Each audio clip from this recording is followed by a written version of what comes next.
Mesdames, Messieurs, bonsoir. Merci de préférer la télévision nationale au nouveau programme de coopération scientifique et académique est lancé au niveau de l'enseignement supérieur en présence des recteurs et directeurs généraux.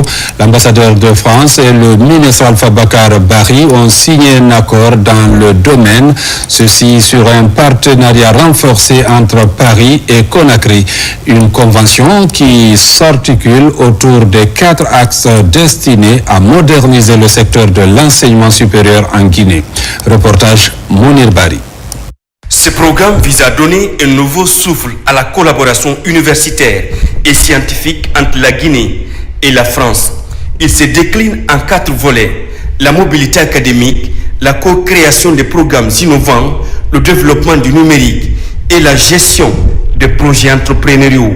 Nous sommes très heureux de signer cette convention parce que ça vient renforcer les initiatives que nous avons prises dans plusieurs domaines. Si vous regardez dans le domaine du digital, le président de la République a bien voulu mettre à la disposition de tous les enseignants, chercheurs et chercheurs un ordinateur, mais pas que, avec un programme d'accompagnement et de formation à l'intérieur. Donc ce programme vient renforcer cela et permettre à ces enseignants-là de pouvoir construire leurs cours à eux-mêmes, de digitaliser les cours, d'être présents dans le monde virtuel. Face aux recteurs et directeurs généraux principaux concernés, l'ambassadeur Luc Briard et le ministre Alpha Bakar Barry réaffirment leur volonté de mettre en œuvre ce partenariat stratégique à travers un appui technique et financier et des actions de renforcement des capacités. Ces dernières années, plusieurs initiatives ont déjà vu le jour dans les universités guinéennes comme les pôles vie, le statut d'étudiant entrepreneur ou encore le stage à l'alternance. La Guinée se place sur l'échiquier continental à la fois en termes de recherche, à la fois en termes d'enseignement et de formation, qu'elle soit professionnelle, universitaire. Nous avons écouté la vision du ministre et nous avons souhaité la décliner dans un projet à la fois précis dans ses composantes, mais très ouvert pour permettre une co-construction avec nos partenaires guinéens, qu'ils soient du secteur public ou qu'ils soient du secteur privé. Donc l'idée, c'est de favoriser les mobilités. Réunis à la résidence de l'ambassadeur, les participants abordent les modalités d'exécution du programme, notamment les questions de mobilité académique. L'enjeu, renforcer les compétences et constituer un vivier de ressources humaines qualifiées pour accompagner le développement de la Guinée, en lien notamment avec Simondo Academy. Entre mauvaise récolte et traitement inadéquat, le café et le cacao guinéen peinent à franchir les frontières. Une rencontre de l'ONCQ et les acteurs vient de se tenir à Zérékoré. L'entité veut inverser la tendance et remettre la qualité au cœur de la filière. Une mission essentielle pour permettre aux producteurs de retrouver leur place sur le marché international. Maïmouna Bella Diallo. À l'Office national de contrôle de qualité, l'ONCQ, la promotion de la qualité des produits agricoles reste une priorité. L'ONCQ, organe chargé de réglementer les produits alimentaires et non alimentaires depuis la production jusqu'à l'exportation, renforce son accompagnement auprès des acteurs de la filière café-cacao. Que le cacao doit être stocké sur une palette en caoutchouc, à 24 degrés, c'est extrêmement important. Là, il ne sera pas trop sec et il ne sera pas trop humide. On peut comprendre aussi à partir des producteurs, parce qu'il n'est pas sans savoir que l'humidité compte beaucoup sur la qualité du cacao. Lorsque le cacao, là où le cacao est stocké, la ventilation, l'aération doit être faite. Lorsque le cacao est dans les sacs en gîte, il respire. Nous sommes là-dessus. On est en train de mener des démarches par rapport à ça pour que vraiment, à partir des producteurs, qu'on ait les sacs en gîte jusqu'au niveau de l'exportation. Selon l'ONCQ, l'objectif est d'assister l'ensemble de la chaîne, producteurs, pisteurs, acheteurs et exportateurs. La qualité du café, elle aussi, dépend fortement du respect des bonnes pratiques. Et nous faisons quoi? À travers des sensibilisations, à travers des formations, nous les expliquons clairement comment un pisteur qui est là et un acheteur qui est là, comment il doit se comporter pendant les moments de transport pour toujours maintenir la bonne qualité et comment il doit stocker. Mais sur le terrain, les difficultés persistent. Les exportateurs guinéens peinent à écouler leurs produits sur le marché international. Ça fait maintenant plus que 3 ans on n'a pas pu exporter le café sur le marché international. C'est pas parce que le café guinéen n'est pas bon, mais le manque de traitement, ça nous affecte beaucoup dans le marché. Ce que je donne le conseil à nos paysans, c'est de laisser le produit arriver au temps avant de cueillir. Quand le produit arrive au temps avant de cueillir, ça sort de bonne qualité. Notre café aujourd'hui, le café guinéen aujourd'hui est plus doux que le café des sous-régions. Parce que notre café, c'est des cafés naturels. C'est des cafés qui n'ont pas d'engrais, qui sentent très très bon. Tout le monde veut des cafés guinéens, mais seulement le traitement qui décourage nos clients à l'extérieur. À travers ces sensibilisations, l'Office national de contrôle de qualité espère redonner à la filière café-cacao toute sa compétitivité et permettre aux producteurs guinéens de tirer pleinement profit de leur récolte. Soutien au CNRD, le mouvement des jeunes patriotes de Guinée en collaboration avec l'association des femmes volontaires de Koya ont organisé une cérémonie de lecture et de prière pour la paix dans la commune urbaine de Koya. Ils ont mis l'occasion à profit pour réaffirmer leur soutien au programme de société du CNRD. Reportage Nabi Kamara. En prélude à l'élection présidentielle prévue en Guinée pour la fin du mois de décembre prochain, les initiatives se multiplient autour de la promotion de la paix, la quiétude et l'unité nationale pour une transition réussie. À travers des séances de lecture du Coran, des prières et la sensibilisation des citoyens, l'espoir semble être permis. En témoigne la récente rencontre du mouvement des jeunes patriotes de Guinée pour le soutien aux idéaux du président Mamadi Doumbouya avec l'association des femmes volontaires de Koya. Ici, l'engagement est pris par les populations de respecter toutes les règles qui concourent à l'apaisement et au déroulement correct de ces opérations électorales.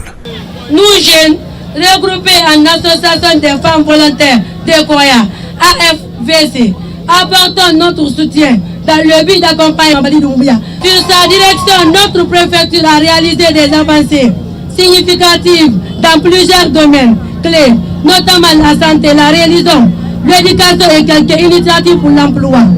Nous saluons également ces efforts pour promouvoir la réconciliation et le vivre ensemble dans la préfecture de Koya.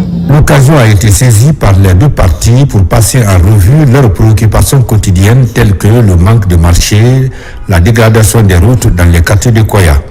Toutes choses face auxquelles Moussa Yaka Kondé, président du mouvement des jeunes patriotes de Guinée, pour le soutien aux idéaux du président Mamadi Doumbouya, promet d'apporter une réponse favorable.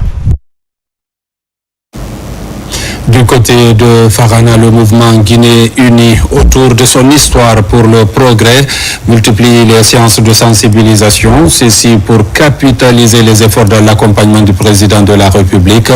Une marche suivie d'un meeting a mobilisé les femmes de Sankara pour promouvoir la paix et la quiétude sociale dans la cité. RTG Farana, Ibrahima Willem Fofana. Au vestibule de Farana, membres et sympathisants du mouvement Guinée uni autour de son histoire pour le progrès mobilisent les citoyens. Dans cette marche collective, ces femmes convaincues des résultats probants de la transition réitèrent leur engagement à soutenir sans relâche le président Mamadi Doumbouya dans son élan de développement. Nous nous manifestons pour lui dire que nous sommes ravis parce que c'est lui qu'il nous faut pour le développement socio-économique durable de notre pays. Depuis 2021, les actes positifs ont été posés sur le terrain, les hôpitaux, les centres de santé, les mosquées, les églises. Tout ça là, c'est à l'actif du grand président, notre président champion et son gouvernement. Du vestibule sur l'artère principale du marché qui mène à la maison des jeunes, en passant par le grand rond-point, ces femmes ont un message commun. Mobiliser les citoyens pour soutenir la candidature du président Doumbouya à cette présidentielle qui pointe à l'horizon. En restant dans la sphère actuelle de notre pays, force est de louer les efforts inlassables développés par notre gouvernement, ayant à sa tête Mamadi Doumbouya, le président de la République, chef de l'État. Il y a lieu de se réjouir avec franchise des actes palpables réalisés en un temps record. Nous, membres du mouvement Guinée uni autour de son histoire pour le progrès, Guachip Farana, espérons que notre mouvement de soutien n'est pas un simple rassemblement d'individus. Il est l'expression sincère d'une conviction partagée, d'une vision claire pour le développement du pays et d'une détermination à accompagner les actions, les idéaux et les ambitions que porte le gouvernement à sa tête Al-Mamadi Doumbouya, président de la République. Nous, militants et sympathisants du mouvement Gouachip, saluons, encourageons et supportons fermement la candidature aux élections présidentielles du 28 décembre 2025 de notre président bâtisseur Mamadi Doumbouya. Cette retrouvaille initiée par l'antenne préfectorale du mouvement Gouachip Farana cadre avec la détermination de son coordinateur national, Ansoumane Adios Kondé, qui se bat dans le soutien des acquis de la transition. Ce mouvement qui reconnaît les efforts des anciens présidents de la République de Guinée veut à tout prix rassembler des Guinéens, comme entamé par le président Mamadi Doumbouya. À l'Abbé, la mobilisation était particulièrement forte ce jour autour de la dynamique pour le candidat Mamadi Doumbouya. Dans la salle polyvalente de l'ENI-CFP, le mouvement a présenté sa convention et dévoilé ses directoires préfectoraux et régionaux en vue de la campagne pour l'élection présidentielle. Reportage Sonne Sagnou. Ambiance de faveur ce jour à l'Abbé où les membres de la dynamique pour le candidat Mamadi Doumbouya se sont fortement mobilisés dans la salle polyvalente de l'ENI-CFP. Objectif, présenter la convention et dévoiler les directoires préfectoraux et régionaux chargés de conduire la campagne. Un document présenté comme exigeant et porteur de responsabilité. Aujourd'hui, nous sommes réunis dans le cadre de la validation de la convention pour l'installation des directoires ainsi que les pôles et commissions techniques qui, au niveau sous-préfectoral ainsi qu'au niveau préfectoral de la BEC. Jeunes femmes et sages se sont succédés à la tribune pour exprimer leur engagement et leur volonté de soutenir leur candidat lors de l'élection prévue le 28 décembre. Au préalable, nous avons eu une invite à l'endroit des populations de la baie, de tous les acteurs qui se sont retrouvés dans les cadres de concertation afin de mettre en place l'ensemble de ces structures. Que ce soit la structure des jeunes, la structure des femmes, la structure des sages, la structure des corporations, ainsi que les différents pôles. Donc c'est parti de la base vers le haut. Et aujourd'hui, nous étions là avec l'ensemble de ces acteurs, délégués sous-préfectoraux et délégués préfectoraux, pour valider ensemble cette convention. Je demande aux femmes de l'Abbé de se lever pour soutenir Mamadi Doumbouya afin de le porter au pouvoir, lui montrer que les femmes de l'Abbé sont avec lui. La rencontre a rassemblé plusieurs catégories socio-professionnelles, toutes venues afficher leur mobilisation autour de la candidature de Mamadi Doumbouya. À Matam, les jeunes de la commune ont organisé le week-end dernier match de gala en hommage et en soutien aux actions du président de la République Mamadi Doumbouya. Une rencontre festive rythmée par l'unité, la mobilisation et la volonté de valoriser les initiatives présidentielles au cœur des quartiers. Reportage Djibril Kamara, Mamoudou Diallo.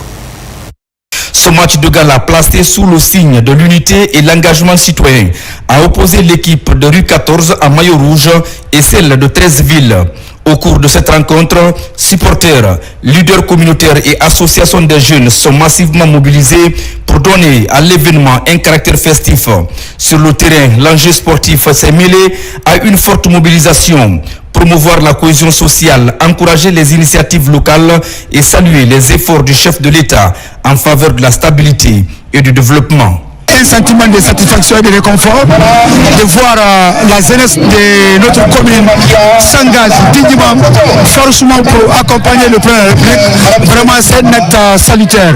Nous, les autorités à la base, chacun de nous doit profiter de ces occasions vraiment pour encourager et motiver les jeunes vraiment de pérenniser ces actions pareilles. Je remercie particulièrement la jeunesse de Matam pour la confiance qu'ils ont portée en ma personne. je tiens aussi à préciser que je suis prête à les soutenir dans toutes les activités visant au soutien du président Mamadi Doumbouya et aussi toute activité menant à leur épanouissement et à leur développement au sein de la société. Au-delà du score qui a tourné en faveur de l'équipe de 13 villes, ce match de gala a été un moment de communion qui illustre la volonté des jeunes de Matam de participer pleinement à la consolidation de l'unité nationale. En tant que joueur, je suis tellement content. Comme vous voyez déjà, on a gagné 1-0 et surtout on a joué avec nos collègues du quartier. Donc c'est une joie pour nous, pour la jeunesse de Matam, mais surtout la soutenance pour le président Mamadi Doumbouya. Et je peux dire que notre tactique n'a pas marché. On a essayé d'égaliser aussi, mais ça n'a pas marché compte tenu de nos effectifs. On a essayé, mais en vain. Une rencontre sportive, certes, mais surtout un acte citoyen qui traduit l'espoir d'une jeunesse engagée pour une Guinée unie et solidaire. Mesdames, Messieurs, c'est la fin de cette édition. Merci de l'avoir suivi et bonne suite de programmes sur la télévision nationale.